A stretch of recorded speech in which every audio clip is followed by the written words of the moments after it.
आखिर में ऐसा क्या हुआ कि जिस जगह से आपको तैयारी करने के बारे में बोला गया और जिस जगह पे आप सक्रिय हुए, जहां आपके साथ जनमत भी एक हिसाब से दिखने लगा, बावजूद इसके न सिरघाटी न गुरुआ, क्या वजह आप इसका समझते हैं? क्यों ऐसा, मतलब आपके साथ वाई यू?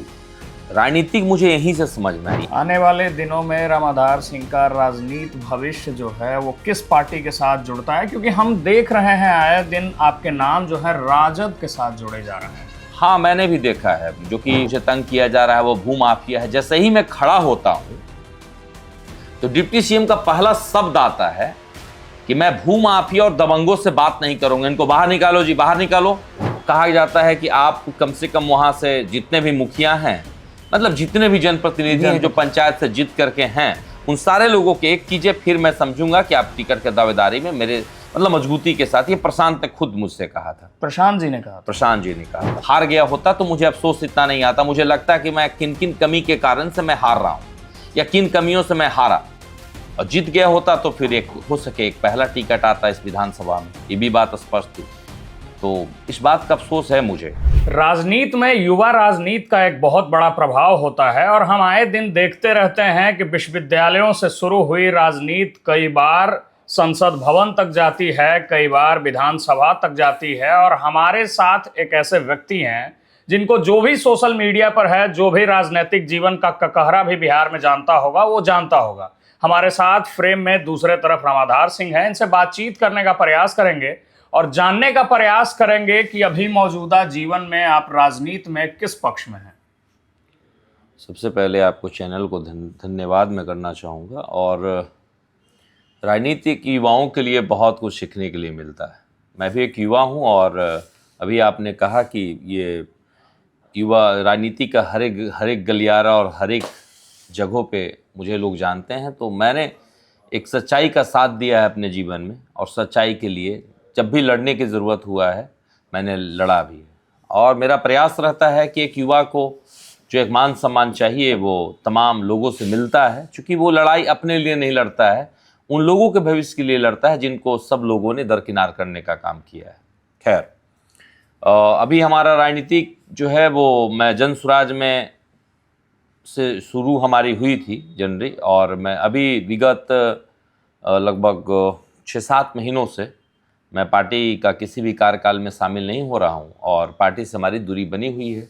उसका सिर्फ और सिर्फ ये उद्देश्य, कोई मनमुटाव नहीं, कहीं किसी तरीके का कोई दिक्कत नहीं, बस पार्टी का कुछ कार्यकलाप से थोड़ा सा चीज़ें सामने निखर के, जैसे असहमति मेरे मन में आई। जैसे कहना है कि चुनाव लड़ना हारना जीतना दो ही पहलू होता है।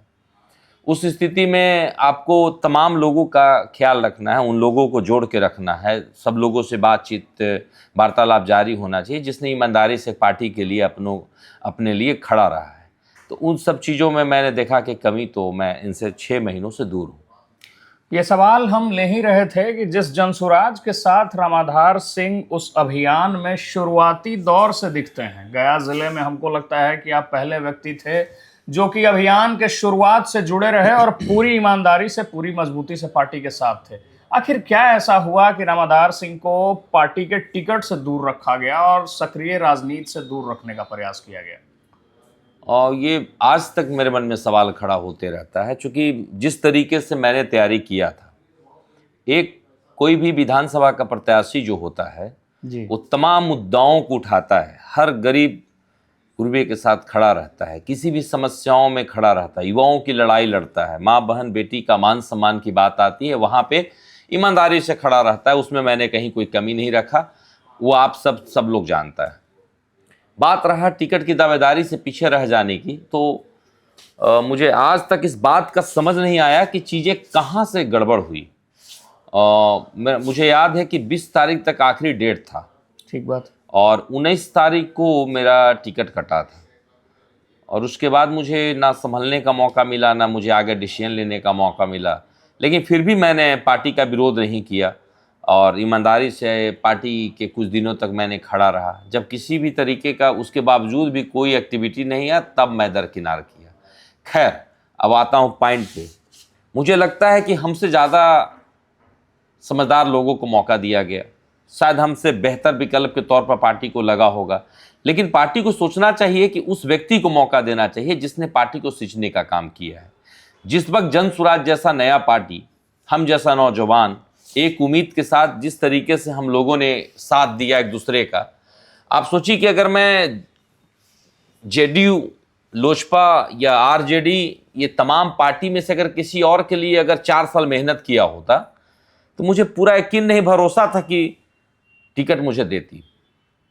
चूंकि कहा गया है मैन और मनी 2 इंपॉर्टेंट चीज होता है राजनीतिक में, वो दोनों चीज है मेरे पास। ऊपर वाला के आशीर्वाद से ये दोनों चीज पर्याप्त हैं, लोगों का आशीर्वाद मिलता है और जो जितना जनमत चाहिए वो है मेरे साथ, मुझे लगता है। बाकी तो अब चुनाव लड़ने के बाद चीज़ें समझ में आती है कि आपके साथ चीज़ें कितना हकीकत में है। खैर, उन तमाम चीज़ों के बावजूद पार्टी को जो लगा कि हमसे बेहतर विकल्प था, उनको मौका दिया गया। पार्टी का रिजल्ट आपने देखा ही कि तमाम 243 विधानसभा में शून्य, एक भी सीट नहीं आई। तो मैं समझता हूं कि पार्टी इस पर विचार कर रही होगी, देख रही होगी कि आगे आने वाला चुनाव और एक युवाओं के प्रति जो भरोसा ना तोड़ें, उनको ये उम्मीद है मुझे इस बात का कि सब बेहतर करेंगे। सवाल एक और है रामाधार सिंह जी, सवाल ये है कि एक वाकया का जिक्र हम करना चाहेंगे कि आपकी दावेदारी पहले से शेरघाटी विधानसभा में थी जी, उसके बाद शायद आपको गुरुआ से तैयारी करने को कहा गया। जी। आखिर में ऐसा क्या हुआ कि जिस जगह से आपको तैयारी करने के बारे में बोला गया और जिस जगह पे आप सक्रिय हुए, जहां आपके साथ जनमत भी एक हिसाब से दिखने लगा, बावजूद इसके न शेरघाटी न गुरुआ, क्या वजह आप इसका समझते हैं? क्यों ऐसा, मतलब आपके साथ वाई यू? राजनीतिक मुझे यहीं से समझ में आई। आपने बहुत सही क्वेश्चन किया है। आप समझिए कि मैंने लगभग 3-3.5 साल जिस विधानसभा में मेहनत की, शेरघाटी, अचानक 2 महीना पहले मुझे बोला जाता है कि रामाधार जी से आप गुरुआ से तैयारी कीजिए। लेकिन मैं एक सोशल, सामाजिक और ईमानदार व्यक्ति हूँ। मुझे लगा कि अगर पार्टी कह रही है तो पार्टी सर्वप्रथम है मेरे लिए, तो पार्टी का आदेशानुसार से मैं गुरुआ में चला गया। मैं बहुत सीधा व्यक्ति हूँ, मुझे समझ में नहीं आया, लेकिन राजनीति यहीं से शुरू होता है। जब मैं गुरुआ जाता हूँ तो कहा जाता है कि आप कम से कम वहाँ से जितने भी मुखिया हैं, मतलब जितने भी जनप्रतिनिधि हैं जो पंचायत से जीत करके हैं, उन सारे लोगों के एक कीजिए, फिर मैं समझूंगा कि आप टिकट के दावेदारी में मेरे मतलब मजबूती के साथ। ये प्रशांत ने खुद मुझसे कहा था, प्रशांत जी ने कहा था। वो तमाम मैंने मीटिंग उन लोगों के साथ, उन सारे प्रत्याशियों का करवाया। आप सोचिए पत्रकार महोदय कि मैं आखिरी दम तक लड़ाई लड़ा हूं। जो उसने कहा, उन्होंने कहा कि आपको ये करना चाहिए, फिर आप दावेदारी में, चूंकि वो तो एक नियम लगा रखे थे ना कि भाई ये पहले फॉर्म भरिए। सारी प्रोटोकॉल को हमने फॉर्म भरा, मीटिंग सीटिंग जितना भी करवाना था, जितनी सभाएं करवानी थी या तमाम चीज़ें जैसा भी करवाना था, हम लोगों ने मजबूती से किया। कहीं इसमें कोई किंतु परंतु नहीं। अचानक होता है कि मतलब भाई से आप आइए, मैं घर चला गया था। मुझे कुछ जानकारी मिली थी कि आपका टिकट नहीं मिलने वाला है, तो मैं घर लौट गया कि मान के चलिए कि थोड़ी सी ना मायूसी होती है तो लोग को लगता है, लेकिन फिर पार्टी के प्रति हमारा प्यार नहीं कमा था। हमें चलो ठीक है, अगर फोन आएगा तो आया जाएगा, नहीं आएगा तो जिनको उनको समझ में आएगा उसको लड़वाएंगे। लेकिन इस बात का मुझे लगातार डर हो रहा था कि जिस व्यक्ति को, जिस जनसुराज को जाना, उसके बाद रामाधार को जाना, तो वो सवाल खड़ा होता है। नई पार्टी, नए लोग, नया सोच और तमाम तरह के जो भाई पार्टी लाई थी स्लोगन, वो लोगों के दिल में उतर गया था। अब सोचिए कि मान के चलिए कि मैं प्रयास कर रहा हूँ और संजीव श्याम सिंह को टिकट वहां दे दिए गए, जो पहले से जदयू में पूर्व एमएलसी रहे। वो उस दिन पार्टी छोड़ते हैं जिस दिन टिकट मेरा कटता है, उनका कंफर्म होता है, तब जाकर पार्टी से रिजाइनेशन देते हैं। मात्र 4500-4000 के करीब उनका वोट आना, ये कितना दुर्भाग्य की बात है। 35 साल बाद गुरुआ विधानसभा में एक राजपूत का लड़का या राजपूत समाज के किसी भी लोगों को टिकट मिला किसी पार्टी के द्वारा। 35 साल पहले वहां रामाधार सिंह जीते थे चुनाव, जब आमस और गुरुआ एक विधानसभा हुआ करता था। अभी तो अलग हो गया। रामाधार सिंह पूर्व सहकारिता मंत्री की बात कर रहे हैं? नहीं, मैं रामाधार सिंह विधायक की बात कर रहा हूँ।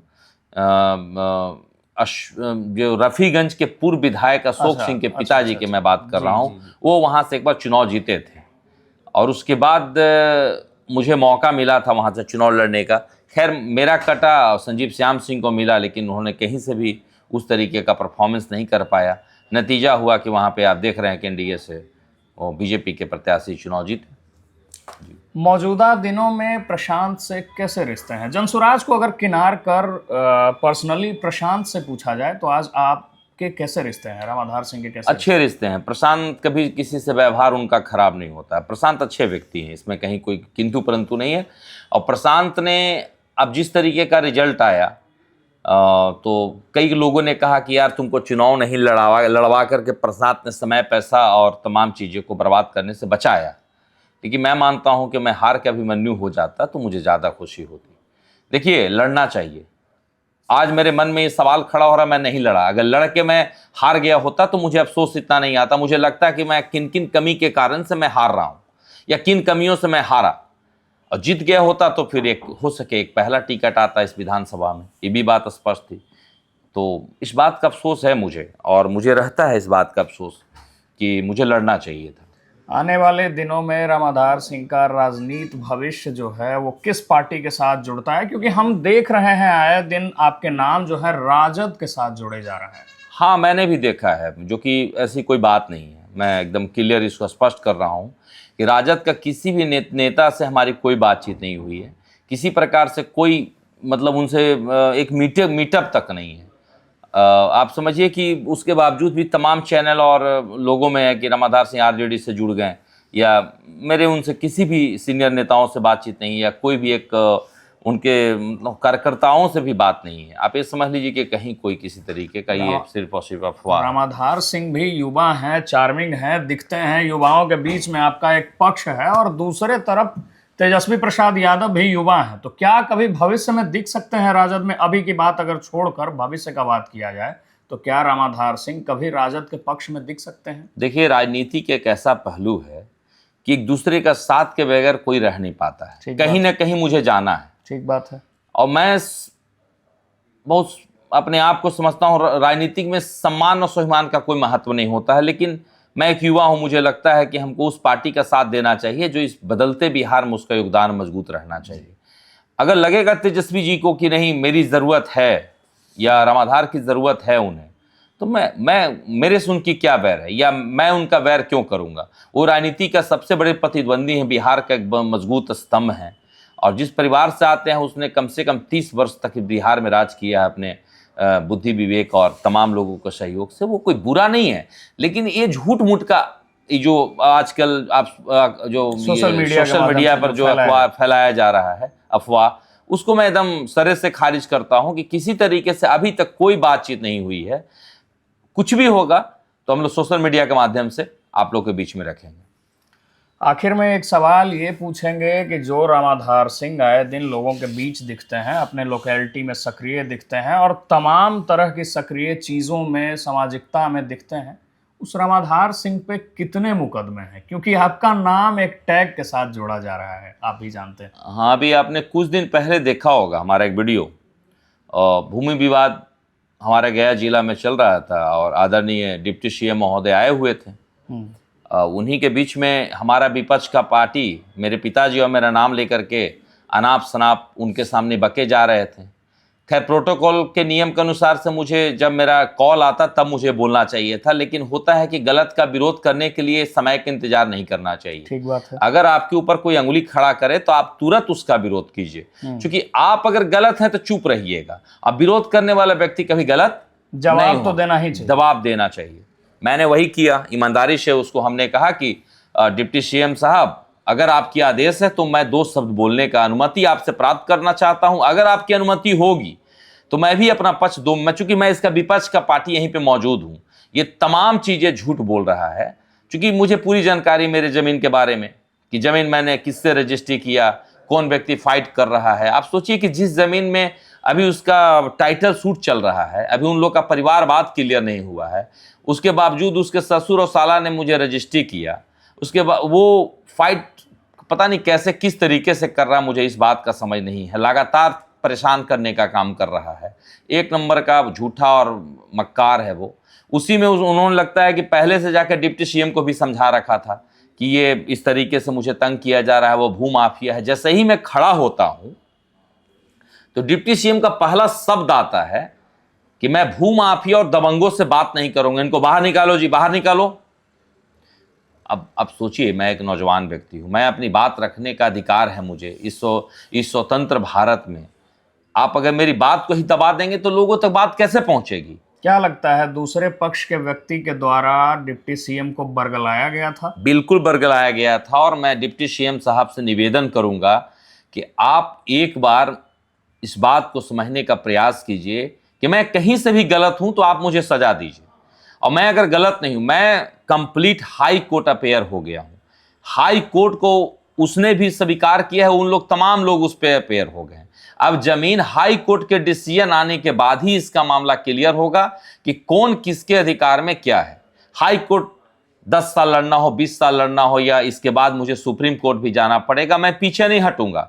मैं न्यायिक लड़ाई लड़ रहा हूं, स्वाभिमान की लड़ाई लड़ रहा हूं, वो आदमी बेईमान की लड़ाई लड़ रहा है। सोचिए कि मेरी जमीन मोटेशन को दबाव में आकर के सीओ और ये इन लोग मिल करके हमारा जमीन को निरस्त करवा दिया, मतलब मेरा जमाबंदी को रद्द करवा दिया। तो जमाबंदी रद्द करने से मेरा चीज़ें ख़त्म नहीं हो जाएगी, उस पर हमारा एडीएम साहब का आदेशानुसार से मेरे दखल कब्जा था, 6 वर्षों से मेरे नाम से रसीद कट रहा है, तमाम चीज़ प्रूफ है मेरे पास।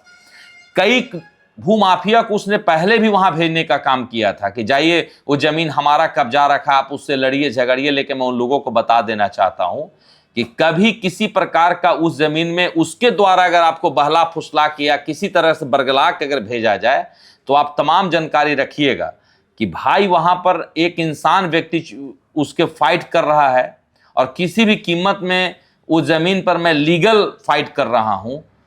मैंने डिप्टी सीएम से भी कहा, उन तमाम लोगों से भी कहूंगा, क्योंकि वो होता क्या है ना कि जिसको बेईमानी करना होता है वो शांत नहीं बैठता है, वो नए नए हथकंडे अपनाते रहता है। तो उन लोग, आप लोग इस बात को ध्यान रखिएगा कि किसी भी कीमत में उस पर एक बार देखने का भी कोशिश मत कीजिएगा, जाने का तो दूर की बात है। वहां आपका भाई मौजूद है, और ध्यान रखिएगा कि जो व्यक्ति फाइट कर रहा है, सामने का कोई होगा तो उससे हम फाइट करेंगे, तो वो अपनी लड़ाई दूसरे पे फेंकने का प्रयास करेगा। तो आप लोग कभी भी, कहा गया है जमीन में कागज मजबूत होता है, मेरे पास तमाम डॉक्यूमेंट्स है, वो हाई कोर्ट मामला उस जमीन का चल रहा है, और जब तक हाई कोर्ट क्लियर नहीं करेगा, इसके बाद किसी तरीके का कोई आधिकारिक तौर पर किसी का अधिकार उस जमीन पे नहीं है। अभी हाई कोर्ट के मामला वो चला गया है जी। चलिए, हाई कोर्ट में मामला चला गया है और वो जमीन नहीं, स्वाभिमान की लड़ाई है, रामाधार सिंह उसको लड़ेंगे ऐसा कह रहे हैं।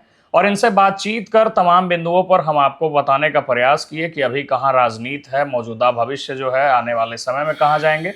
तमाम बिंदुओं पर बातचीत कर रहे थे। हमारे साथ रामाधार सिंह थे। मेरा नाम रमनीक राज है। आप देख रहे हैं मीडिया दर्शन। बहुत बहुत धन्यवाद।